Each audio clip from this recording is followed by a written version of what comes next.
তো শ্রীমদ্ ভাগবত গীতার যে 18টা অধ্যায় রয়েছে, এই অধ্যায়ের একেবারে প্রথম অধ্যায় বিষাদ যোগ কেন করা হলো?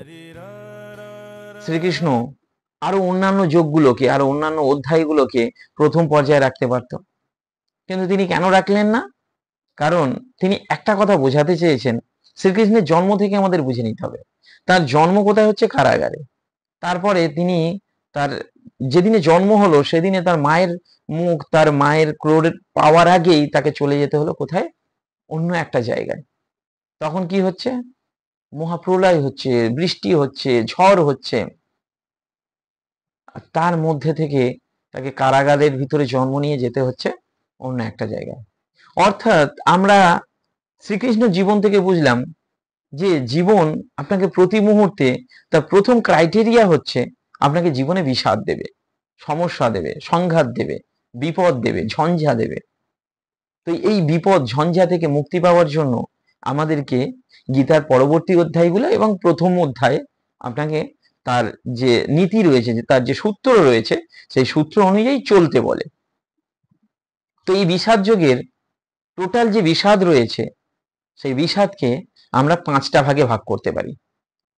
প্রথম বিষাদ হচ্ছে সম্পত্তির বিষাদ, দ্বিতীয় বিষাদ হচ্ছে সম্পর্কের বিষাদ, তৃতীয় বিষাদ সুনামের বিষাদ, চতুর্থ বিষাদ সৌন্দর্যের বিষাদ, আর পঞ্চম বিষাদ হচ্ছে স্বাস্থ্যের বিষাদ বা সুস্বাস্থ্যের বিষাদ।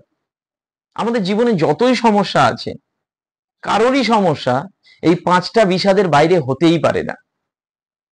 একটা হচ্ছে সম্পত্তির বিষাদ থাকবে, মানে আপনার জীবনে কি প্রবলেম আছে? অর্থনৈতিক সমস্যা রয়েছে। অর্থনৈতিক সমস্যা আপনার না থাকলে তাহলে সম্পর্কের বিষাদ রয়েছে।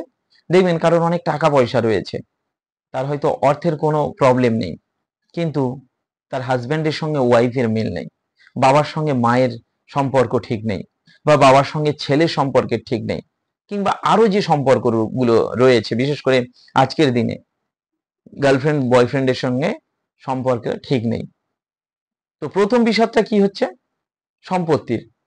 অর্জুন আর দুর্যোধনের মধ্যে লড়াই কিসের? যুধিষ্ঠির দুর্যোধনের মধ্যে লড়াই কিসের? সম্পত্তির বিষাদ। আপনি যে বাড়িতে রয়েছেন সেই বাড়িতে ভাইয়ের সঙ্গে আপনার লড়াই কিসের? সম্পত্তি রিলেটেড। আপনার প্রতিবেশীর সঙ্গে আপনার লড়াই কিসের? সম্পত্তি নিয়ে। আপনার অফিসে আপনার বসের সঙ্গে লড়াই কিসের? উপার্জন বা সম্পত্তি বা ইনকাম রিলেটেড। অর্থাৎ আমাদের জীবনে আমরা যাই করি না কেন, এই সম্পত্তির বিষাদকে প্রথম আমাদেরকে সঠিক ওয়েতে সমাধান করতে হবে। আমি কিছু নিই, আমি কিছু ছাড়ি, শুধু নিলে হবে না।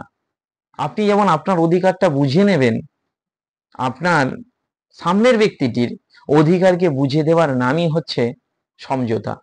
সম্পত্তির ভাগাভাগি এমন হওয়া উচিত, সমস্যার ভাগাভাগি যে যেমন ভাবে নিক না কেন, সম্পত্তির ভাগাভাগি কিন্তু উভয়কেই সমানভাবে বুঝিয়ে দিতে হবে। আপনি আপনারটা বুঝে নেবেন, অন্যেরটাকে বুঝিয়ে দেওয়াটাও হচ্ছে আপনার কর্তব্য। যে নিজেরটা বুঝে নিচ্ছে অথচ অন্যেরটাকে বুঝিয়ে দেয় না, সেই পরিবারেতে কুরুক্ষেত্র হবে। দুর্যোধন কি করেছিল? নিজেরটা বুঝে নিয়েছে, কিন্তু যুধিষ্ঠিরের বা পাণ্ডবদের তাদের সম্পত্তিটাকে বুঝিয়ে দিচ্ছে না, এই জন্য কুরুক্ষেত্র। তো আপনার লাইফে যদি এরকম সমস্যা আছে সম্পত্তি রিলেটেড, তাহলে আমি কিছু নিই, আমি কিছু ছাড়ি, নেওয়াটা সবাই পারে, ছাড়তে কেউ পারে না। তো এই ব্যাপারে একটু অ্যালার্ট থাকতে হবে। দ্বিতীয় হচ্ছে সম্পর্কের বিষয়। সম্পর্কে যদি আপনার তার ত্রুটি, দুটো একটা ত্রুটি দেখে তাকে যদি না কম্প্রোমাইজ করতে পারেন, প্রত্যেকেই একেবারে নিখুঁত হয় না, প্রত্যেকের মধ্যে কিছু না কিছু প্রবলেম থাকবে।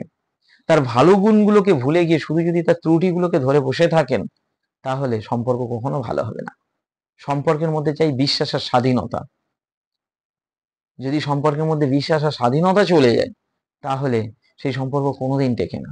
আজকের দিনে সব থেকে বড় প্রবলেম হচ্ছে সম্পর্কের মধ্যে থেকে স্বাধীনতা আর বিশ্বাস চলে গেছে, যার জন্য এত প্রবলেম। আর অন্যের ভুল ত্রুটিগুলোকে কম করে দেখতে হবে। 3 নম্বর প্রবলেম কি আছে? সম্পত্তি, সম্পর্ক আর সুনাম। আজকের দিনে 99% মানুষ কোনো না কোনো একটা লোন নিয়ে রেখেছে। কিসের জন্য? তিনি যা নন সেটাকে দেখাতে হবে। এই যে নিজের এক্সট্রা সুনাম, মিথ্যে হাততালির জন্য আমরা মেতে উঠেছি। এর জন্য একটা এক্সট্রা পোশাক আমরা পরে নিয়েছি, রাজা রাজা সেজে ঘুরছি। এই রাজা রাজা সেজে ঘোরার জন্য ওই যে পোশাকের বার্ডেন রয়েছে, তাতে আমরা শান্তি পাচ্ছি না। এই যে সুনাম, এই সুনামকে ত্যাগ করতে হবে।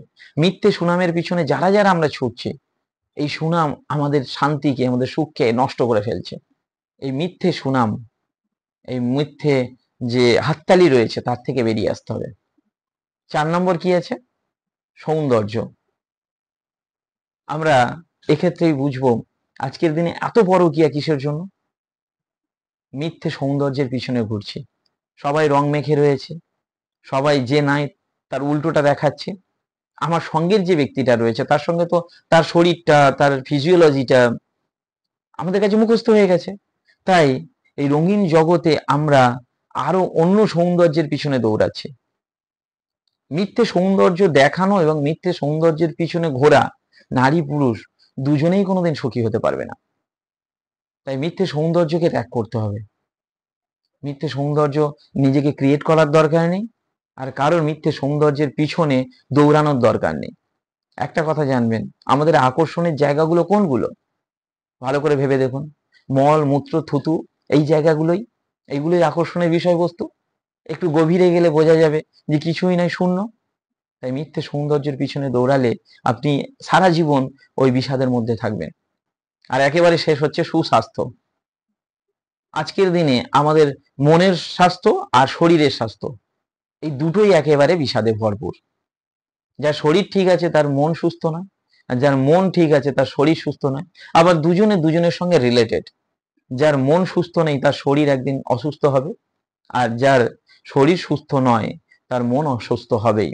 আপনার টাকা রয়েছে, পয়সা রয়েছে, সম্পর্ক ভালো রয়েছে, সুনাম রয়েছে এবং আপনার সৌন্দর্যও রয়েছে, কিন্তু আপনার স্বাস্থ্য নেই, তাহলে এই বাকি সমস্ত জিনিসটা বেকার। তাই আপনার মনের স্বাস্থ্য আর আপনার শরীরের স্বাস্থ্য সঠিক আছে কিনা একবার যাচাই করে দেখে নেবেন। তবে সর্বশেষ একটা কথা বলবো, আজকের দিনে শরীরের স্বাস্থ্যর থেকেও মনের স্বাস্থ্যটা কিন্তু অনেক বেশি ইম্পর্টেন্ট। কেন জানেন? শরীর খারাপ থাকলে আপনাকে কেউ না কেউ এসে জিজ্ঞাসা করবে শরীর খারাপ। মন খারাপ থাকলে কেউ এসে জিজ্ঞাসা করে না। শরীর খারাপ থাকলে একটা ট্যাবলেটে সেরে যায়, কিন্তু মন খারাপ থাকলে অনেক সময় সেই মন খারাপের দাম হিসাবে, প্রতিদান হিসাবে মানুষ জীবনও দিয়ে দেয়। তো গীতার বিষাদ যোগের এই যে 5টা বিষাদ রয়েছে, দিয়ে যে 5টা বিষাদ আপনারা আমার কাছ থেকে শুনলেন, এটাকে আপনার জীবনে কাজে লাগানোর চেষ্টা করুন। এই বিষাদ থেকে কিভাবে মুক্তি পেতে হবে, গীতার চ্যাপ্টারগুলো, অধ্যায়গুলোকে যদি একটু দেখা যায়, তাহলে জীবন অনেক সহজ হয়ে যাবে। ছোট মুখে হয়তো অনেক বড় কথা বললাম, কিন্তু ভিডিওটি যদি সঠিক মনে হয়, আমার জন্য কিচ্ছু করতে হবে না। এই ভিডিওটিকে আপনার লাইফে কাজে লাগান। ধন্যবাদ।